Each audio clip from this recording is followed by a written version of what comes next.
kenapa sih Pak rapor pendidikan itu sangat penting Pak?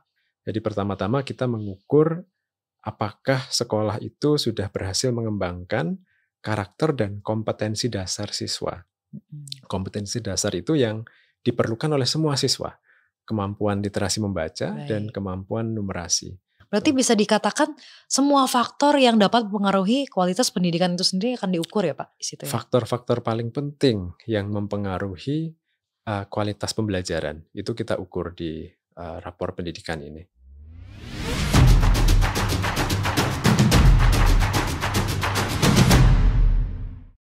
Halo Sobat Belajar, jumpa lagi dalam podcast di Jenpau Dikdas dan Dikmen bersama saya Fitri Asari.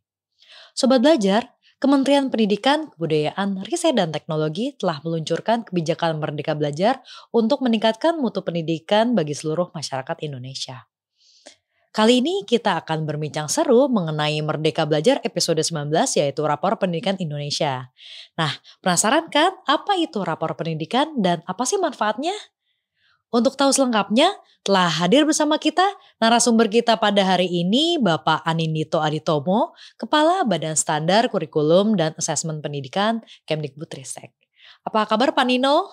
Halo, selamat sore. Kabar baik, alhamdulillah. Sore Pak, sehat ya Pak ya? Alhamdulillah, sehat. Terima kasih banyak loh Pak, ini sebelumnya Bapak sudah bersedia untuk main ke studio kami ya Pak ya, di sela-sela kesibukan Bapak, jadwal Bapak yang sangat padat. Sama-sama, terima kasih undangannya. Kemdikbud ini kan akhir-akhir ini sedang mengencarkan sosialisasi mengenai rapor pendidikan Indonesia. Nah, untuk meningkatkan antusiasme pemerintah daerah, sekolah dan juga masyarakat terkait rapor pendidikan ini, mungkin Bapak bisa berbagi Pak dengan Sobat Belajar semua di sini mengenai apa sih rapor pendidikan itu dan manfaatnya seperti apa? Ya, terima kasih. Ini topik yang sangat penting. Rapor pendidikan itu salah satu program utama Kemdikbudristek sekarang.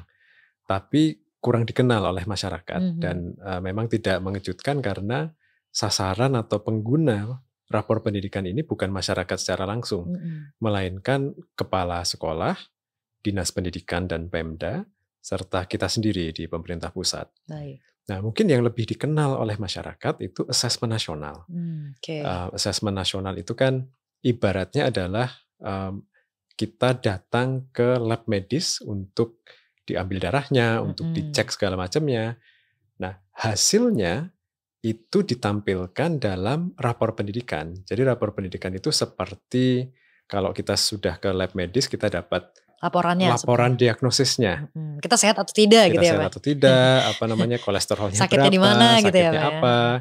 Itulah rapor pendidikan gitu. Jadi rapor pendidikan ini digunakan oleh kepala sekolah, oleh dinas pendidikan, oleh pemerintah pusat untuk mengetahui kondisi pendidikan kita di Indonesia, di daerah, dan di tiap-tiap sekolah itu seperti apa. Yang paling perlu diperbaiki apa, sakitnya apa gitu ya. Sehingga kita bisa merencanakan obatnya apa, intervensi yang paling tepat apa di tiap sekolah dan di tiap daerah. Baik Pak, ini kalau sebegitu pentingnya sebetulnya isi rapor pendidikan itu sendiri apa sih Pak? Potret komprehensif. Jadi kalau tadi pakai analogi medis gitu ya, ini ibaratnya cek medis yang lengkap, general check up yang sangat lengkap gitu. Tentu saja ada hasil belajar siswa. Jadi pertama-tama kita mengukur apakah sekolah itu sudah berhasil mengembangkan karakter dan kompetensi dasar siswa. Kompetensi dasar itu yang diperlukan oleh semua siswa. Kemampuan literasi membaca dan kemampuan numerasi. Nah, tapi selain hasil belajar siswa, kita juga mengukur kualitas sekolah sebagai lingkungan belajar secara utuh, gitu ya. Mulai dari kualitas pengajaran di kelas, apakah gurunya memberi umpan balik yang bagus pada siswanya, cara menyampaikan materi apakah mudah dipahami oleh siswa atau tidak, apakah siswa merasa diperhatikan atau tidak oleh gurunya di kelas, itu kita ukur kualitas pembelajarannya. Sedetail itu ya Pak? Detail sekali, ada indikatornya ratusan, ada banyak sekali indikatornya. Ya, kualitas pembelajaran di kelas, kemudian kepala sekolahnya juga kita ukur. Kepemimpinan kepala sekolahnya menurut siswa, menurut guru, dan menurut dirinya sendiri sudah seberapa berkualitas. Gitu. Kita juga mengukur iklim sekolah itu. Apakah sekolah itu aman dari perundungan, aman dari kekerasan, termasuk kekerasan seksual, Apakah sekolah itu inklusif dan menghargai perbedaan, atau jangan-jangan ada indikasi bahwa sekolah-sekolah tertentu siswanya merasa ditolak karena identitas mereka, karena latar belakang agama, budaya mereka gitu ya, atau disabilitasnya. Kalau merasa ditolak, pasti nggak bisa belajar dengan baik juga. Kalau merasa tidak aman, pasti tidak bisa belajar sangat dengan berpengaruh baik. Ya Pak ya? Sangat berpengaruh. Berarti bisa dikatakan semua faktor yang dapat mempengaruhi kualitas pendidikan itu sendiri akan diukur ya Pak? Di situ ya? Faktor-faktor paling penting yang mempengaruhi kualitas pembelajaran, itu kita ukur di rapor pendidikan ini. Baik Pak. Nah sebenarnya kenapa sih Pak rapor pendidikan itu sangat penting Pak? Pertama, kita perlu punya cara untuk mengetahui apakah kita sudah berhasil atau belum mencapai tujuan yang kita inginkan. Pemerintah dan kita semua ya, dari pusat, Pemda, sampai ke sekolah, kita ingin agar sekolah itu menyediakan bukan hanya bangku sekolah, jadi anak-anak bukan hanya disediakan fisik ya Pak ya?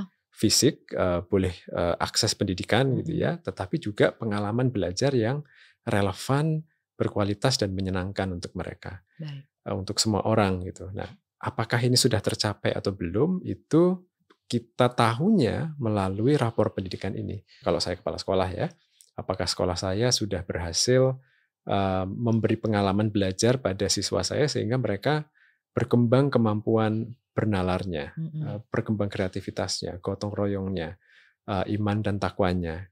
Itu kita bisa lihat dari rapor pendidikan. Kalau saya kepala dinas, saya bisa melihat apakah dari tahun ke tahun gap kesenjangan ya antar anak kaya dan anak miskin dalam hal kemampuan literasi, numerasi itu sudah semakin mengecil atau belum di daerah saya. Apakah kesenjangan antar sekolah favorit dengan sekolah yang tertinggal itu harusnya semakin lama semakin kecil kan? Apakah saya berhasil melakukan itu atau belum di daerah saya? Itu kita bisa lihat dari rapor pendidikan. Kalau di pusat tentu saja kita menggunakan rapor pendidikan untuk mengecek apakah program-program kita juga sudah berdampak. Itu yang pertama. Jadi cara kita untuk mengecek keberhasilan.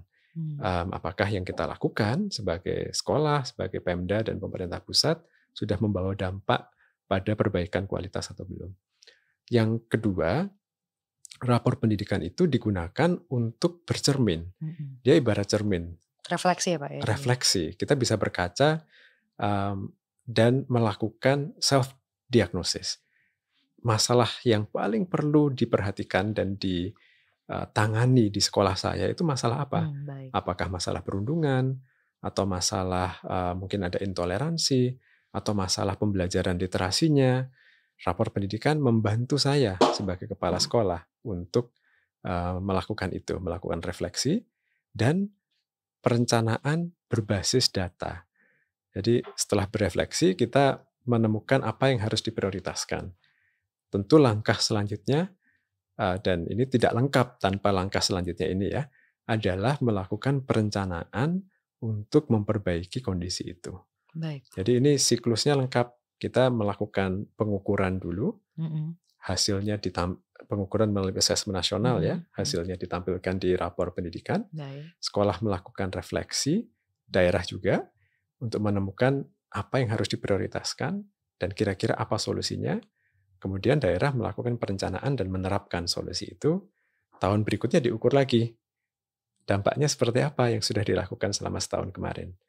Nah, dan itu menjadi siklus berkelanjutan di mana sekolah dan Pemda dan pemerintah secara terus-menerus melakukan peningkatan kualitas pendidikan. Berarti langkah-langkah yang nanti diambil oleh dinas pendidikan atau daerah nanti mungkin akan berbeda ya Pak antara satu daerah dengan daerah lain. Karena kan ya itu kondisinya permasalahannya mungkin beda-beda. Mungkin daerah 3T mungkin akan ada permasalahan jaringan atau mungkin sarana prasarana. Tapi mungkin daerah perkotaan bisa jadi perundungan padahal fasilitasnya sudah oke begitu ya Pak ya. Mungkin semacam itu ya. Betul. Jadi obat yang tepat untuk penyakit yang berbeda tentu berbeda juga. Baik, gitu ya. Sekolah yang sudah bagus di literasinya mungkin mengalami masalah perundungan, atau sebaliknya sekolah yang tidak ada masalah dengan perundungan mungkin literasi dasarnya ini masih sangat tertinggal. Gitu. Demikian juga antar daerah, masalahnya akan beda-beda dan sangat berbeda. apa yang diperlukan tiap daerah itu juga pasti akan berbeda. Baik Pak, berarti rapor pendidikan ini kan alat evaluasi pendidikan ya Pak ya. Nah ini apa sih Pak bedanya dengan evaluasi pendidikan yang sebelumnya berjalan? Ada 3 perbedaan utama. Yang pertama adalah rapor pendidikan ini lebih komprehensif. Tadi sudah saya sampaikan, kita mengukur bukan hanya hasil belajar, tapi semua faktor penting yang berkontribusi pada hasil belajar itu, gitu ya. Mulai dari apa yang terjadi di kelas, apa yang dilakukan gurunya, apa yang dilakukan kepala sekolah dalam memimpin sekolahnya, dan apa yang dilakukan oleh dinas pendidikan dalam mengelola pendidikannya. Jadi satu itu komprehensif kita mengukurnya. Perbedaan yang kedua adalah dia terintegrasi. Jadi asesmen nasional dan rapor pendidikan ini mengurangi beban administrasi sekolah dan Pemda, karena sebelumnya itu ada beberapa borang, ada beberapa kegiatan pengumpulan data yang terpisah-pisah. Dulu Balitbang melakukan ujian nasional. Kemudian Pautdikdasmen melakukan pemetaan mutu ya, peta mutu pendidikan. Kemudian BAN, Badan Akreditasi Nasional, itu mengumpulkan data melalui borang akreditasinya. Kemdagri itu juga mengumpulkan data untuk mengukur SPM. Nah sekarang semua ini diintegrasikan di dalam rapor pendidikan. Jadi asesmen dan rapor pendidikan ini menggantikan 4 agenda pengumpulan data tadi menjadi satu saja. Sudah tercakup di situ ya Pak ya? Sudah tercakup all in one semuanya. Ya Pak jadinya? All in one, betul. Jadi dari sisi pemerintah daerah dan dari sisi sekolah, mereka lebih ringan beban administratifnya. Tapi sekaligus mendapatkan hasil yang komprehensif gitu ya. Nah, itu yang kedua, terintegrasi. Yang ketiga tadi, rapor pendidikan ini kita sambungkan dengan refleksi dan perencanaan berbasis data. Jadi tidak sekedar mengambil data saja terus nggak nyambung dengan apa yang dilakukan selanjutnya. Ini kita sambungkan.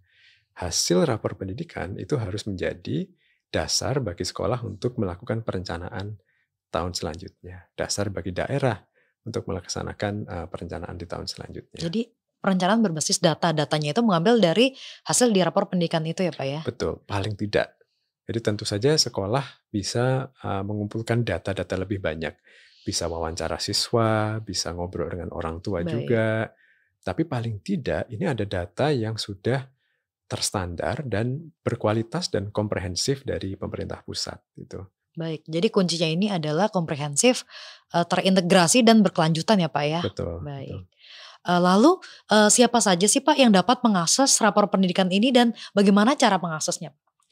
Di tiap sekolah sekarang kepala sekolah yang bisa mengakses. Nantinya kita akan membuka akses kepada guru juga. Tapi sekarang platformnya masih terbatas. Sementara ini kepala sekolah, tentu saja kepala sekolah bisa membagikan aksesnya kepada guru di sekolahnya. Juga kepada orang tua dan komite sekolah, kalau kepala sekolahnya mau. Dan ini sebenarnya kita dorong supaya orang tua juga terlibat gitu ya, komite sekolah terlibat dalam melakukan evaluasi diri sekolah itu. Jadi tiap kepala sekolah bisa mengakses untuk sekolahnya sendiri, dia nggak bisa ngintip tetangganya. Pengen tahu sekolah lain, sekolah saingan saya bagaimana, bagus nggak gitu, nggak bisa ya Pak ya? Kalau sekolah spesifik lain nggak bisa, tapi kalau sekolah secara rata-rata itu bisa. Jadi membandingkan sekolah saya, tingkat literasinya itu dibandingkan dengan sekolah-sekolah lain yang mirip dengan sekolah saya, itu bisa. Oke, baik.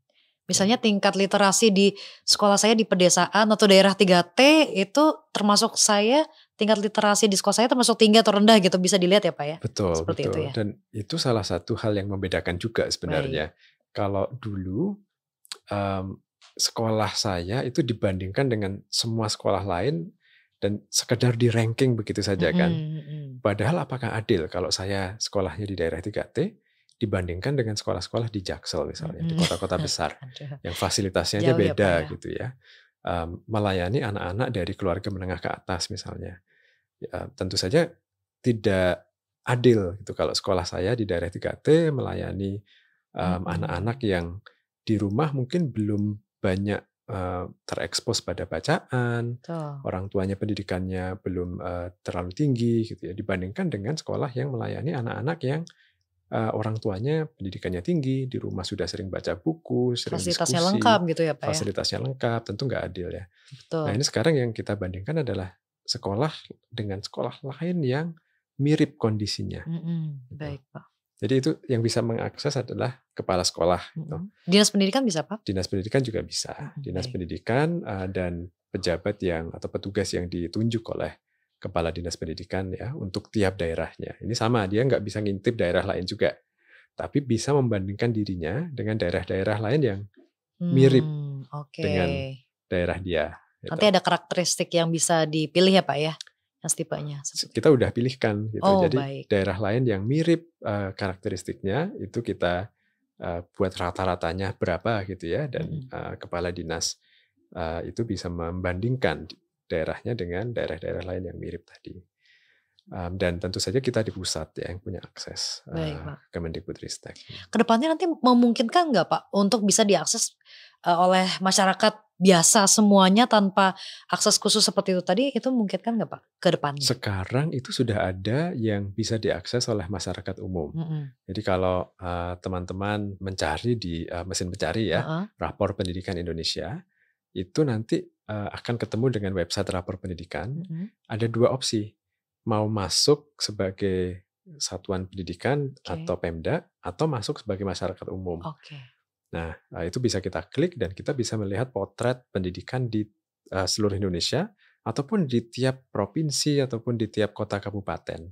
Tapi memang yang kita tampilkan tidak sedetil kalau untuk kepala sekolah, untuk kepala dinas gitu ya. Dan mungkin tidak bisa satu sekolah spesifik ya Pak ya? Nggak bisa. Secara umum daerah saja. Agregat gitu ya, secara kolektif untuk tiap-tiap daerah.